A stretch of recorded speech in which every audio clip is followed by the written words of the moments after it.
then it's just gonna be me. So. Oh, that man, I like when they do. I like when wrestling companies do teases, and sometimes that might fall flat. Like I think WWF one time did a tease for Goldberg, and they brought out Gilbert or something like that. Yeah, well, that's funny. I mean, Yeah, that is. that's funny. But the expectation of like, oh, we're gonna have like Jericho, and Jericho's doing all these things with New Japan, and it's just like we're not gonna bring out Jericho. Okay, No, that yeah, he was automatically hot. makes you the bad guy. Yeah, I knew they were gonna trash all. I understand the business more than people think, and I just do it. I remember I told Impact manager, which by the way, I had a great time working for Impact. Nice guys, nice locker room. I mean, I'm not talking out of my butt here. I really had a good time. I did some house shows for them, and it was just so much fun. Everybody was cool. But yeah, like I, I remember telling them, I was like, guys, I don't think this is going to be the best thing, And oh no, the people love you. I'm like, they don't love me as much as they love Chris Jericho. Like I know where you know what I mean. Like Well, I know my role, and yeah, but I had fun, and it was a good time. I I also don't think know. it was timing because at the time Jericho was on fire with New Japan. Yeah, he So was doing stuff outside of WWE for the first time in 20 years. So yeah, I mean, people he are he like, "Wow!" Like, he, hopefully he comes here. This will be great. he had just faced Omega and things like that. So it was bad timing for Impact to do that. Was that was that the Don Callis? Was Don Callis and Scott D'Amore in charge in 18? I remember Sanjay Dutt was the producer. Scott D'Amore was in charge. Scott D'Amore's a great guy. Oh I no, mean, they're definitely turning around Impact. Impact's been uh, a lot better lately. yeah. I mean, I just wish they would run more shows and draw some houses, and that's what I want to see wrestling companies do. Like, be on the road, drawing good houses, and unfortunately, right now it's just WWE and AEW doing that. But yeah, I would see every wrestling company do that, go on the road and pack the place, and They're you know, actually going to Las Vegas for Bound for Glory this year. yeah, And I'm sure that'll do well. Vegas is great, great wrestling town, great town. People want to, like wrestling fans want to travel there if there's a mm-hmm, big show like they just did for SummerSlam, mm-hmm. because it's like one of the most visited states, for vacationers and all that for obvious reasons. So hopefully they do a good house there and they can build on that. Now you said you've been doing a lot of shows lately. Have you gotten calls from like the main three that have TV right now? I did a documentary for WWE earlier this year, Mm-hmm. and it was like me, Gilbert, Barry Horowitz, like the guys that were in Handsome Talents that ended up getting signed to Stars. I saw So the I'm not, connection there. yeah, yeah.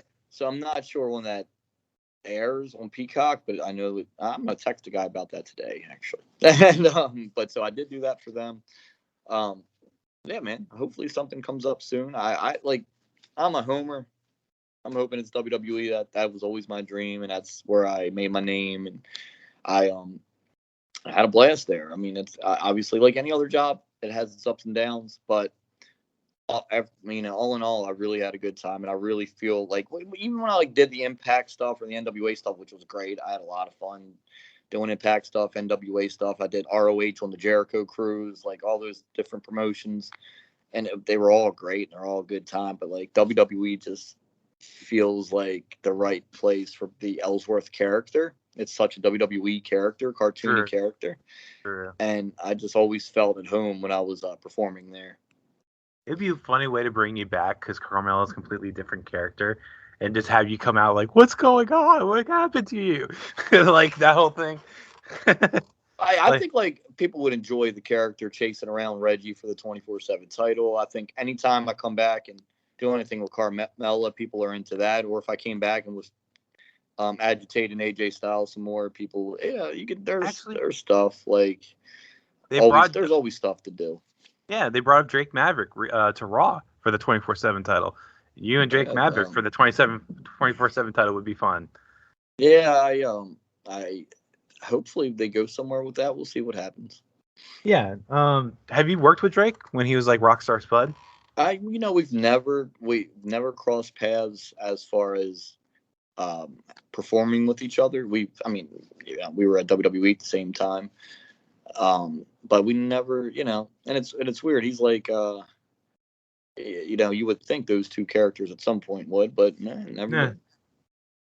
So what, besides like Eli before you got to WWE, what other people have you worked with before they got to do the big times? Oh man, like there's so many over the years. Like Rich Swann, him and I are both from Baltimore, so I wrestled him a lot. Shane Strickland, who's now Isaiah Scott, wrestled him a lot. Shotzi Blackheart, when I was doing the intergender title thing on the Indies, I wrestled her. Thunder Rosa, wrestled her before she did AEW. Wow.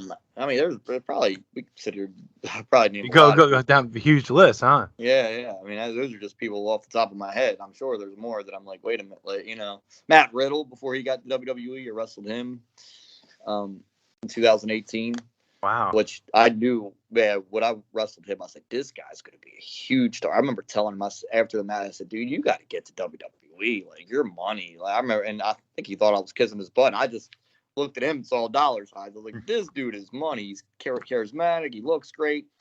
He's believable because he was a shoot fighter in the UFC. Like, this guy is everything. And like now when I see him on Raw, he's one half the tag team champions with Randy Orton. I am not at all shocked or surprised. Like, I understood it right away when I worked with him.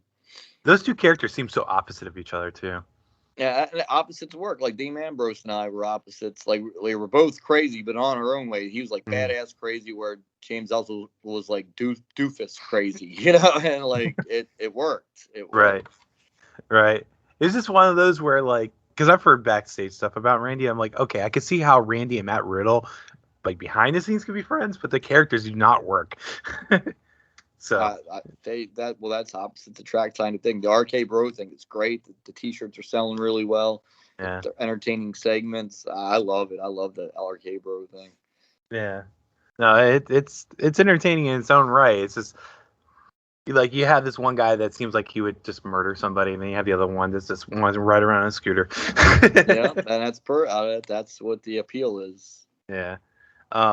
Kind of, I guess it would be kind of like the whole James Ellsworth Carmella thing, because you guys were kind of opposites as well. Mm-hmm. Yeah, the people are always entertained by that, I think.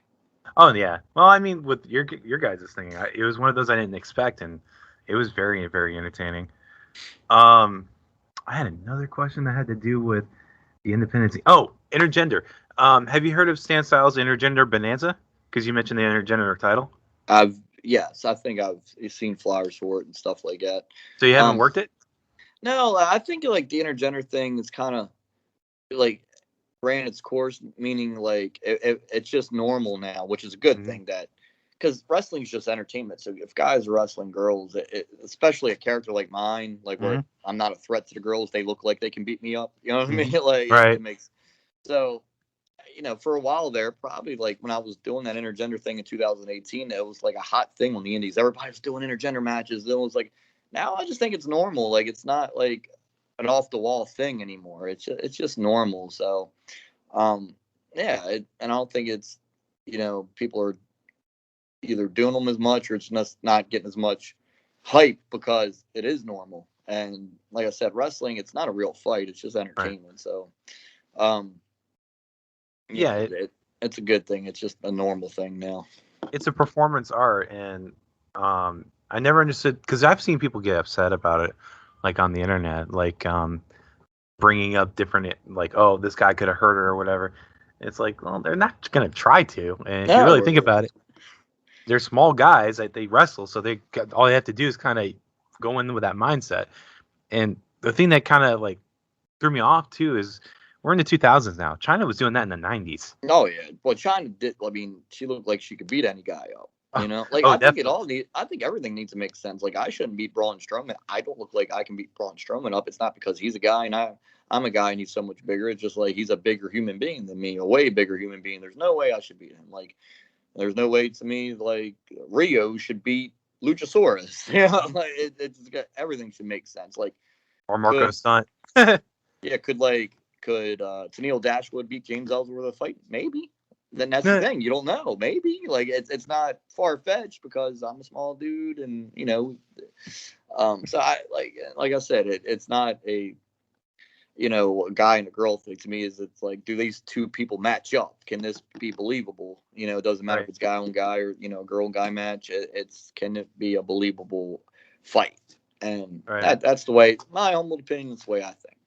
Yeah, and it makes sense like that. Like you mentioned, like Thunder Rosa. If Thunder Rosa snuck up and got a pin on a bigger person, yes, that makes sense. Could they do it 100%, 100% of the time? Not quite, but Yeah, Thunder Rosa, another person. Yeah, I think I mentioned her when I wrestled her before in NWA. Yeah, I wrestled her. It was in Texas at an indie show. Oh, I figured it might have been NWA because she came from that NWA. was before she did NWA. Yeah. When you did NWA, was it he's from Smashing Pumpkins, and I'm blanking on his name. Billy Corgan. Yeah, was it Billy Corgan down there? Mm-hmm. I met Billy. I did NWA twice. I did a match with Nick Aldis for the NWA World's title in February 2018, and then I did NWA 70th anniversary down there in Nashville, Tennessee. Nick is someone I'm surprised hasn't made it to WWE. I think he's really behind this NWA thing. I think now he could go to AEW. I don't see why WWE wouldn't sign him. I heard rumors of maybe Bruce Pritchard don't like him or this person don't like him. I don't think people really like, even if Bruce Pritchard didn't like him, I think Bruce Pritchard would be smart enough to see that guy's money, and would sign. Like, a lot of people, oh, well, this guy didn't like him. That's not why he's not there. They think they can make money off of you. They'll sign you. And Nick Aldis is dollar bills written all over him, in my humble opinion. So I think right now he's just content on where he's at. Yeah, I remember him in TNA, and I remember when he left, I'm like, oh, he's just going to show up in WWE, and it never happened. Because I don't know, but I'm glad he's found a home and he's doing real well. Yeah, well, exactly, and I think Corgan's really behind him as well. Mm-hmm. And he, like you said, he's money. He's built like a WWE guy. Let's be honest. Yeah, blueprint. Yeah, just tall, jacked up, good-looking guy. Dresses nice, talks very fluently. Like, he's perfect for WWE. How did the match go with him for the? Oh, great, man! It was very entertaining. The crowd was super into it. It's like their number one watched match since they've been back in WA, and I'm very proud of that. And it was fun, man. We did a good promo before it, where I came out and challenged them, and it was good. I don't think it couldn't have went much better than it did. It went very well. That's awesome. It's good to know that, like, even with not being in WWE, you've been able to kind of keep up and do all these different things. Yeah, man. This weekend I'm doing 3. Like, I wrestled yesterday in Jersey, tonight in Maryland, tomorrow I'm in Philadelphia for an autograph signing. I'm a busy guy. I'm very blessed, very lucky, very fortunate. I get to live the life that I do, and I'm home with my family more now, with my fiance, my 2 daughters, and I'm just enjoying life, man. I take it one day at a time. I wake up every day, and I just want to have a good day. That's my goal every day, is to wake up and just have a good day that day, live for that moment, and live for that day. And that's what I try to do. That's awesome. I have to ask, because of Billy Corgan, what kind of music are you into? Oh, alternative rock. So I love it. Because growing up, like, my favorite band's The Offspring. That's why I have the Offspring tattoos. And I just saw Korn and Stayed a couple of weeks ago. My fiance, it was such a fun concert. Oh my God, it was so cool. Like, just, those are from my generation. When I went to high school, Stayed and Korn were huge, and they were. Like, Stayed blew me away in concert. Like, he was so good, Aaron Lewis. Like, Korn, I expected Korn to be really good, and they were. Right. But, like, Stayed, like, I was like, oh, this will be cool. And it went from being this will be cool, like, wow, this was awesome. Like, hell yeah. Like, it was a fun time. Yeah, I remember them being huge. I remember when Stain came out with Break the Cycle, and like they kind of blew up from there with like It's Been a While and things like that. Yeah, man. They're a fun band. You hear some of their songs on the radio, you know every word, and it's just one of those bands, man. I had a great time seeing them. Korn is one of those bands for me, because I know, like, the Freak on a Leash album, which I can't remember what it's called. I think it was Follow the Leader, and like Issues. I know those albums, like every song. There's Korn self-entitlement album. There's License PG. Like, yeah, Korn was great, man, and they still are. They were fun to watch at concert. We really had a good time. We drove like an hour 15 minutes down to Virginia to see him at Jiffy Lube Live, and yeah, it was cool. It was a really good time. You mentioned offspring tattoo. What is the offspring tattoo?